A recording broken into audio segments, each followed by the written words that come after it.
Sahabat Batra, ada rencana pembangunan ibu kota baru, ibu kota negara Indonesia yang dinamakan Nusantara di Penajam, Kalimantan Timur.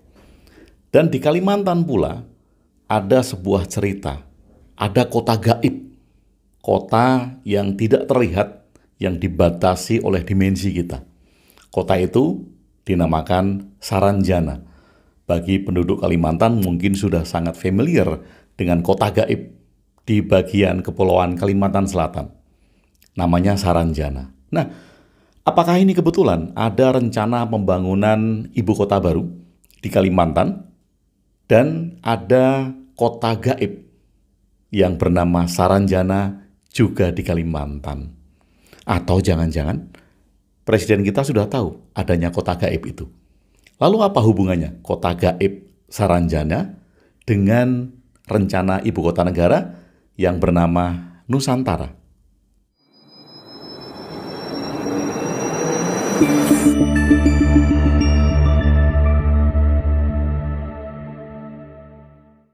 Sahabat Batra, mungkin bagi sebagian besar Anda sudah tahu tentang cerita kota gaib Saranjana. Dikenal berada di bagian kepulauan Kalimantan Selatan, termasuk di Kabupaten Kota Baru, Kalimantan Selatan. Nah, sebetulnya apa sih yang mendasari Saranjana ini dikenal sebagai kota gaib? Nah, sedikit kita flashback walaupun ceritanya sudah banyak.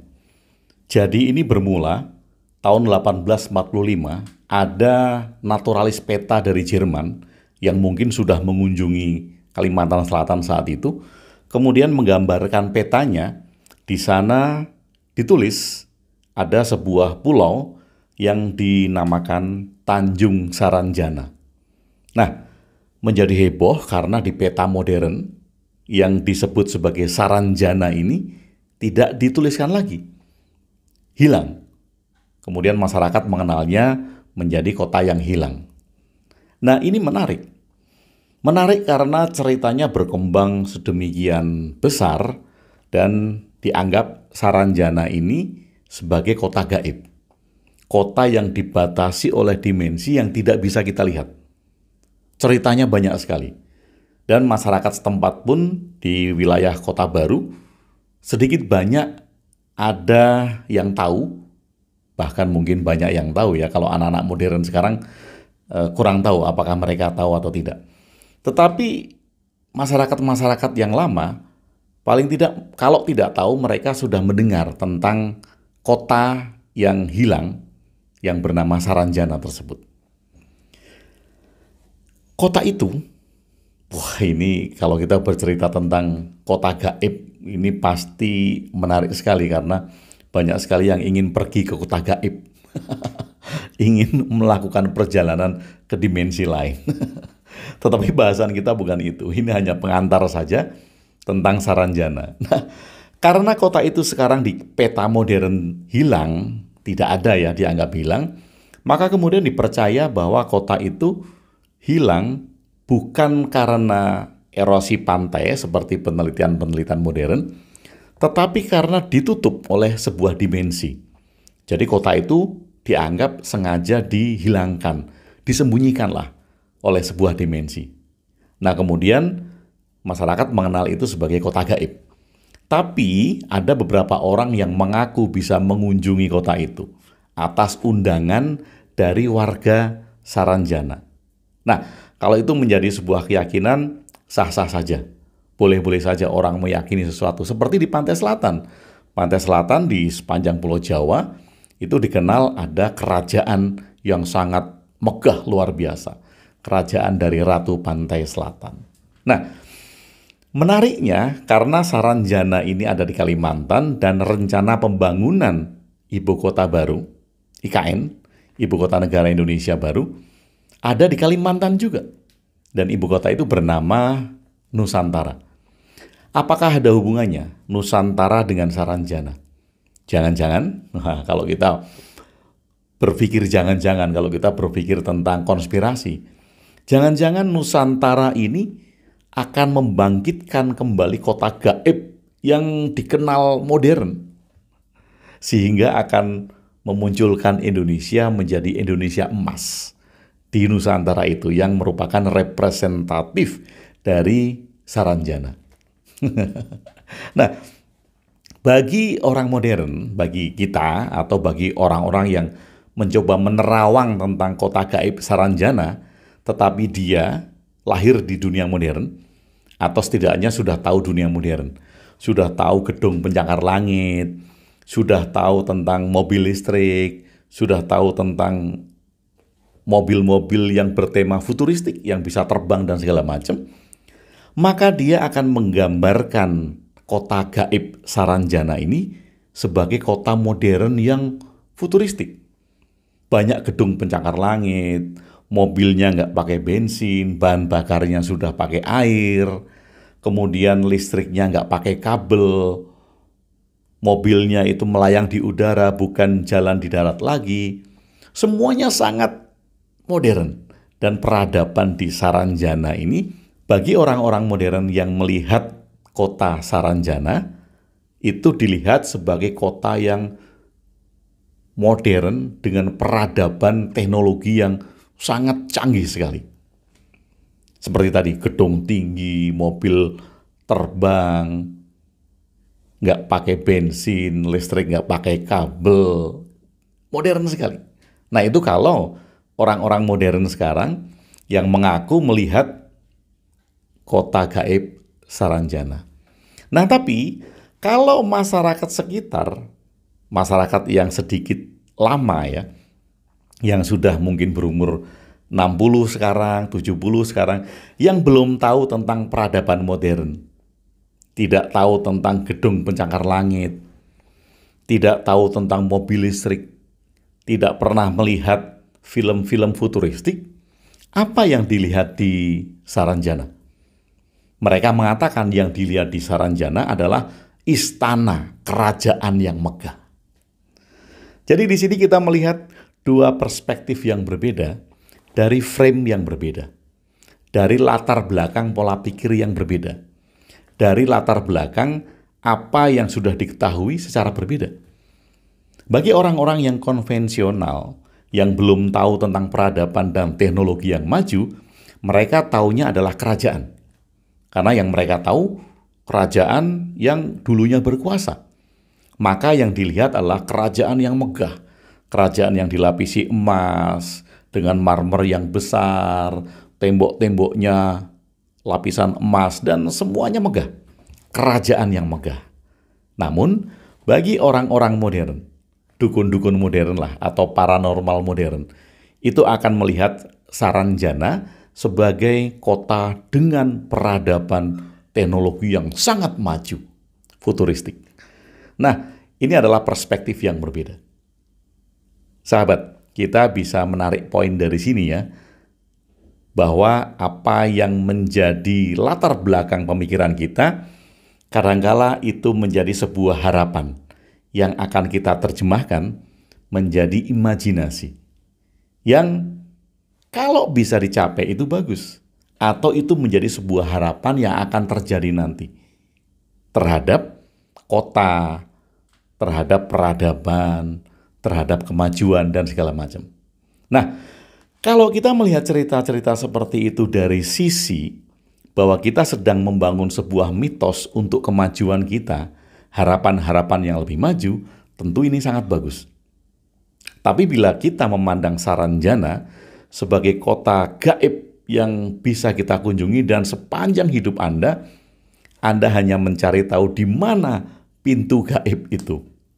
Di mana pintu yang bisa mengantarkan Anda masuk ke Saranjana, mungkin yang Anda temukan adalah kesia-siaan. Tetapi sekali lagi ketika kita mempercayai hal itu karena sebuah harapan, mungkin saja ini akan membawa kita untuk tergerak, menciptakan kota-kota yang maju seperti imajinasi kita akan Saranjana. Nah, apakah kebetulan di sana juga akan dibangun ibu kota negara yang bernama Nusantara? Apa hubungannya Nusantara dengan Saranjana? Sahabat Bahtera, mungkin ini nggak ada hubungannya. Dan selalu kita hubung-hubungkan. Tetapi menarik bagi saya, karena rencana pembangunan ibu kota negara di Penajam, Kalimantan Timur itu bisa merupakan representasi harapan akan kota yang maju, yang diterjemahkan melalui kota yang dianggap hilang, yang dinamakan Saranjana tadi. Nah, sebelum kita lanjut tentang kota yang hilang, bukan hanya di Saranjana ya. Di Saranjana, tahun 1845, Muller menemukan sebuah pulau yang disebut Tanjung Saranjana. Dan kemudian di peta modern hilang. Kalau ilmuwan mengatakan itu adalah karena erosi pantai. Dan pulau yang hilang, kota yang hilang, kepulauan-kepulauan kecil yang hilang, itu merupakan hal yang sangat biasa sekali. Kita bisa melihat beberapa ini. Ada Pulau Hi di Brasil, di sebelah barat Irlandia. Itu juga dikabarkan hilang. Ada Antilia, itu di Samudra Atlantik. Kemudian ada Pulau Sarahan, itu bagian New York. Kemudian juga Pulau Tuanawi, itu bagian Kepulauan Cook di Selandia Baru ya. Sahabat, kita bisa melihat bahwa pulau-pulau ini hilang setelah ditemukan pertama kali, kemudian di peta modern itu hilang. Dan ceritanya sama. Pulau-pulau yang disebutkan tadi itu juga dianggap sebagai pulau gaib. Pulau yang disembunyikan di sebuah dimensi yang tidak kita temukan sekarang. Jadi ceritanya sama. Pulau-pulau itu hilang, sama dengan Saranjana yang hilang, dan itu dikenal sebagai pulau gaib. Atau kalau ada kotanya, itu adalah kota gaib. Kembali ke rencana ibu kota negara dan mitos tentang Saranjana. Apakah itu kebetulan atau tidak? Sahabat Bahtera, ada pro dan kontra tentang pemindahan ibu kota dari Jakarta ke ibu kota baru yang bernama Nusantara nantinya. Dan itu biasa, pro dan kontra biasa. Dalam sebuah rencana, ada yang setuju dan ada yang tidak setuju, itu adalah hal biasa. Yang menjadikan kita prihatin adalah ketika yang tidak setuju menggunakan argumentasi-argumentasi dangkal yang hanya didasarkan atas sara, suku, agama, ras, antar golongan. Jadi isu yang diangkat dengan ketidaksetujuan pemindahan ibu kota itu, kalau digunakan isu agama, mungkin sudah tidak mempan. Karena makin lama, masyarakat makin cerdas. Kita makin cerdas bahwa penggunaan isu-isu agama itu sudah usang.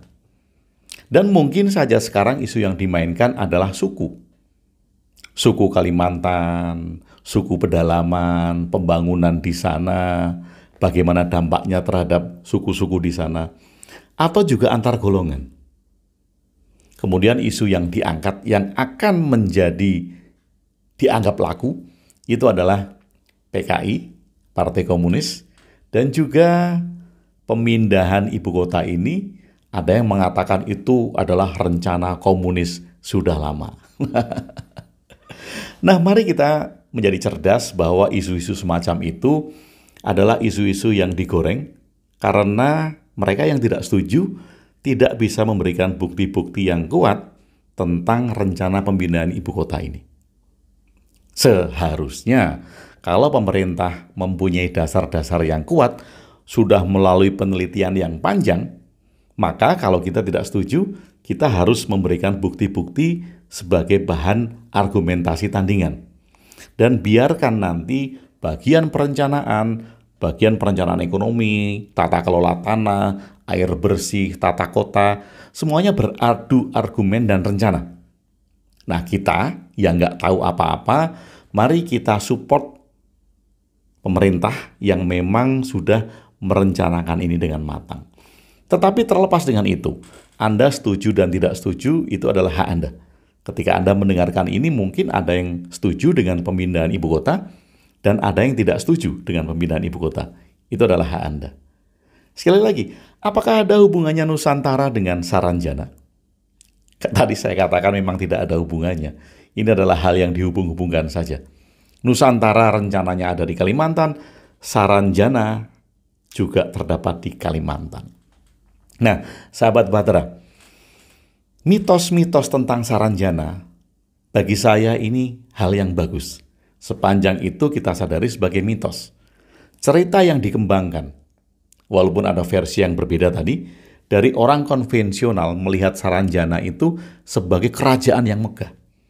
Tetapi bagi orang modern, melihat Saranjana itu sebagai peradaban dengan teknologi yang futuristik. Ada perbedaan, sekali lagi karena ada pola pikir yang berbeda. Tetapi ini bagus bagi saya karena mitos-mitos seperti ini itu mengajak kita untuk berkembang, mengajak kita untuk mempunyai harapan baru. Bagaimana kita bisa membangun kota dengan imajinasi seperti Saranjana? Nah, kalau ini diterjemahkan, maka ini menjadi luar biasa. Kita mempunyai harapan untuk maju ke depan dari cerita-cerita mitos yang ada. Dan siapa tahu, ibu kota negara baru yang bernama Nusantara adalah jawaban dari representatif Saranjana. Siapa tahu, ketika IKN, ibu kota negara, dibangun di sana, akan ada sebuah peradaban yang maju dengan tata kelola kota yang baik, dengan tata kelola air yang baik, dengan tata kelola pembuangan sampah yang baik, dengan tata kelola ruang yang baik. Sehingga memang akan tercipta sebuah kota modern yang dimulai dari Nusantara tersebut. Siapa tahu. Dan mari kita berharap bahwa Saranjana yang diimpikan oleh mereka-mereka yang percaya bahwa itu adalah kota peradaban yang sangat futuristik dengan teknologi yang sangat canggih akan tercipta sedikit demi sedikit dengan adanya Nusantara. Kalau itu harapan baik, mengapa tidak kita lakukan? Dan mengapa tidak kita dukung? Karena dimanapun itu adanya, dia ada di Indonesia dan itu akan membawa nama baik Indonesia. Semoga bermanfaat. Saya Agung WB di Ruang Diri. Salam cinta dan bahagia.